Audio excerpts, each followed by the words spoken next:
story. I'm glad to be here. At 71, I'm kind of glad to be anywhere.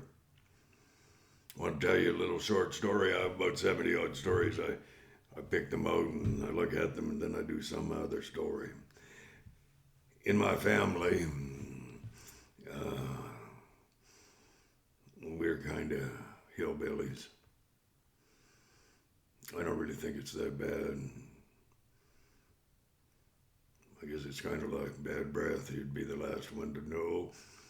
Anyways, my cousins and my dad and my uncle and we had 7 cousins. We had 14 horses. I love hunting.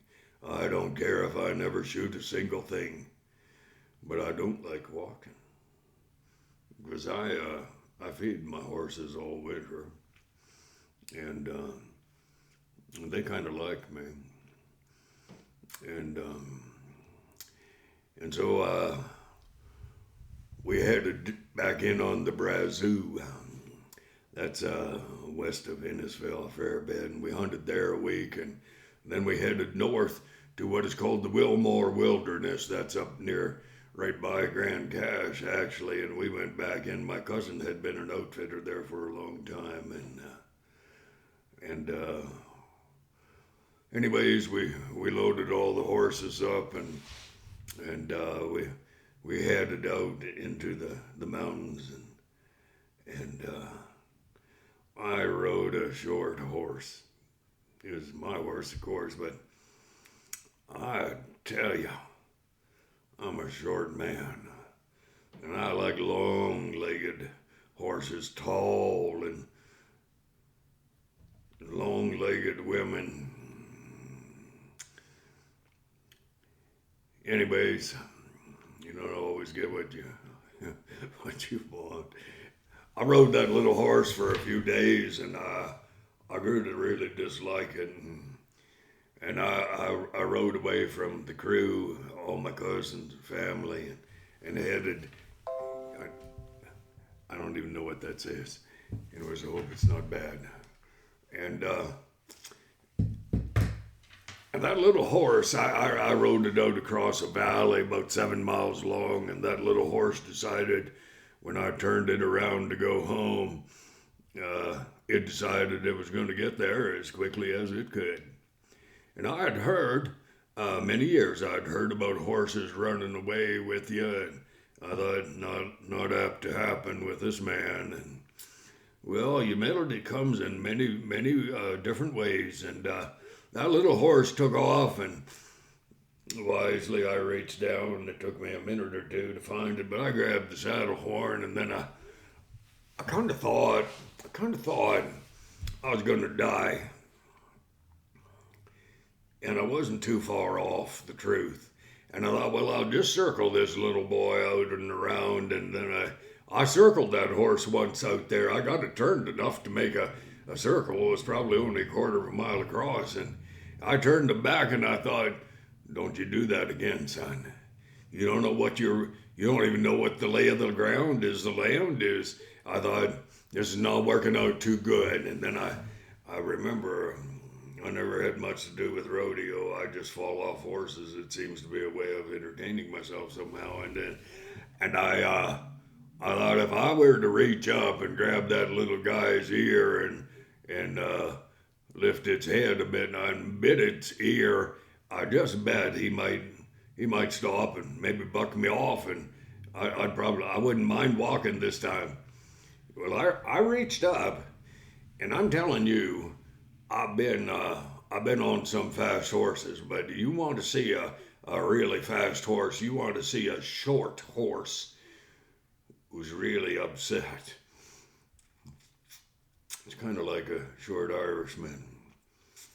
I grabbed that little horse's ear, and I dragged my butt out of the saddle enough, and I bit on the end of the ear. Now, we were going about as fast as that horse could go, plus about 10 extra miles an hour, I'm sure, because I'd never seen that horse move that much.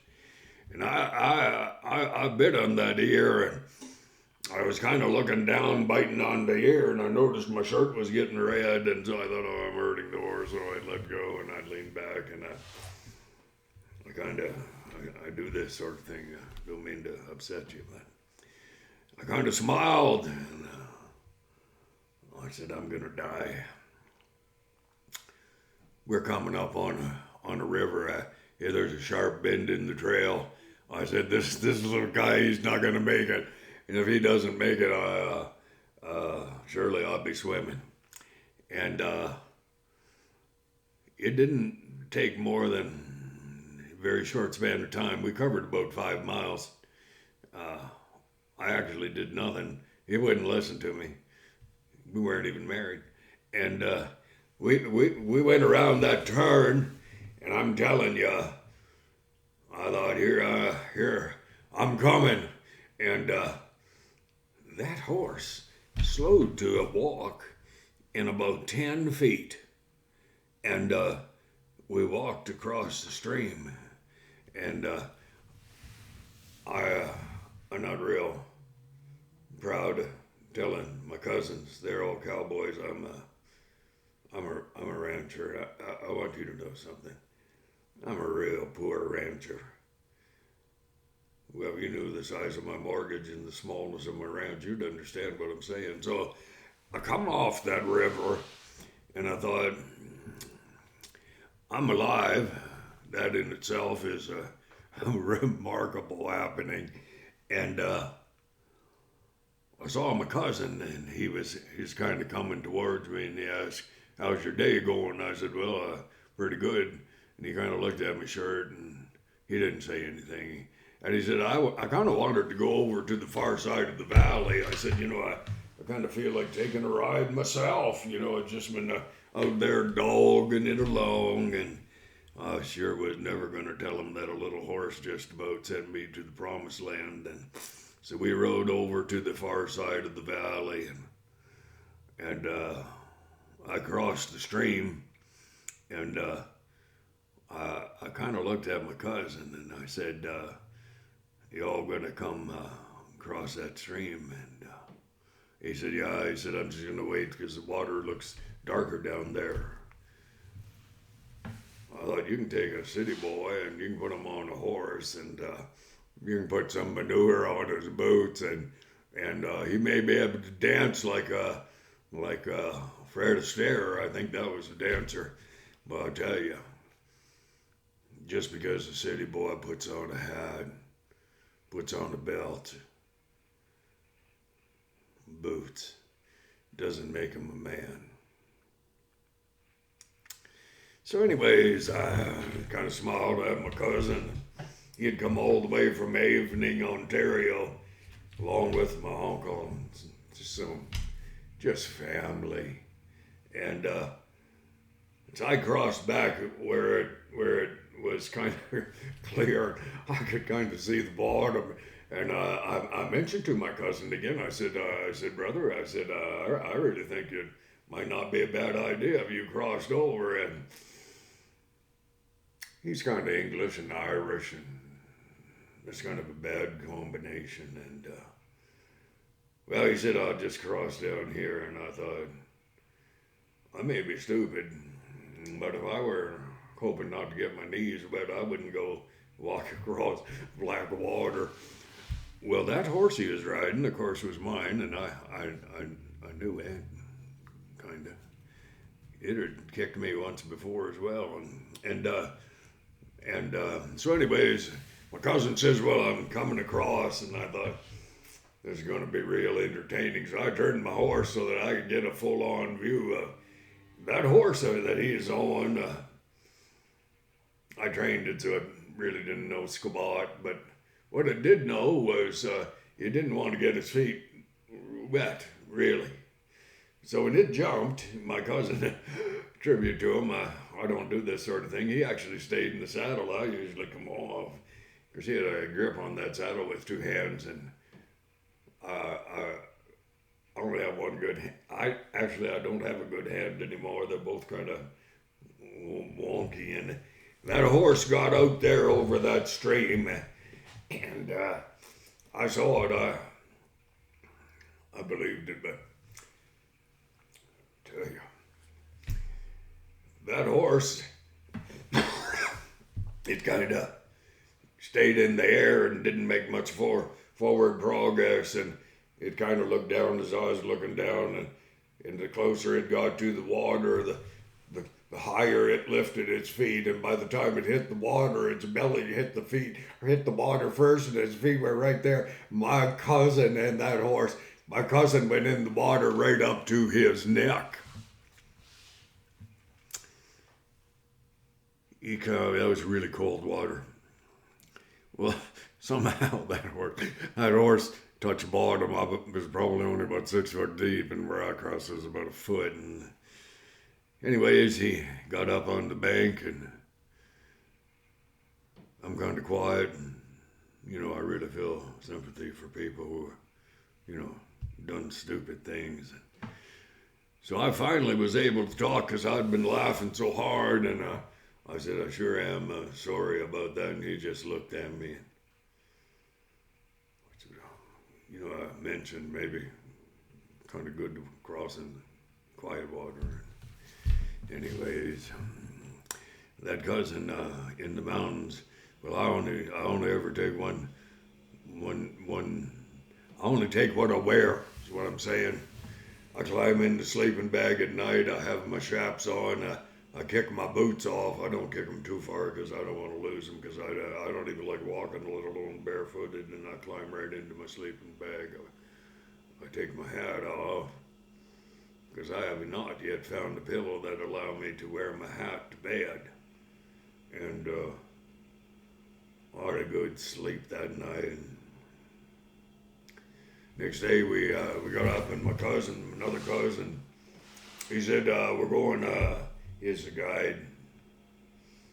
I mean, he is a real cowboy. He says, we're going to head over by that lake. I said, what's that lake called? He said, it doesn't have a name. I said, well, anyways, we rode through the part of the afternoon, and somehow I got separated from the boys, and I got down near that lake, and it looked pretty inviting, and it was real hot out, and so I walked over to the shore, and it didn't take me too long to get my clothes off, and I was standing there pretty much I was buck naked, except I had my hat on, and I walked out into that water, and actually I was quite surprised. It was pretty warm, and so I hung out there for a little while and cooled down, and I got out, and I noticed there was a man standing about half a mile away, and I knew that big jerk to be my own son, and he did what is called, he scoped me. Now, what that means is, if you don't carry binoculars, you use your scope to... And I'm not much in favor of exposing myself. I'm not much in favor of using a washroom if there's a tree available to make water at. I don't know, there's something about that anyways.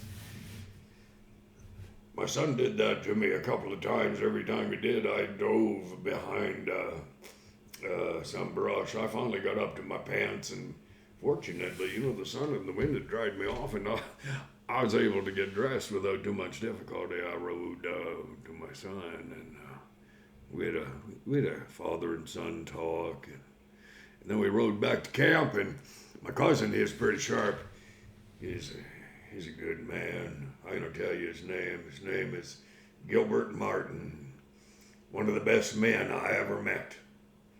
And he smiled at me. He said, well, are we going back to Bear Ass Lake tomorrow? And I thought, I wonder how. I think my cousin probably was watching too anyways. So I give you 3 little short stories. I hope you found them as entertaining as I have in the saying of it. I'm going to do my Red Skelton imitation. I'm going to smile real big. That's it. I can do a bit better. Anyways, God bless you. You have a good day. Thank you for the honor, privilege of talking with you.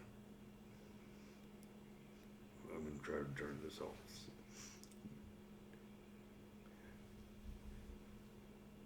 Have a good day.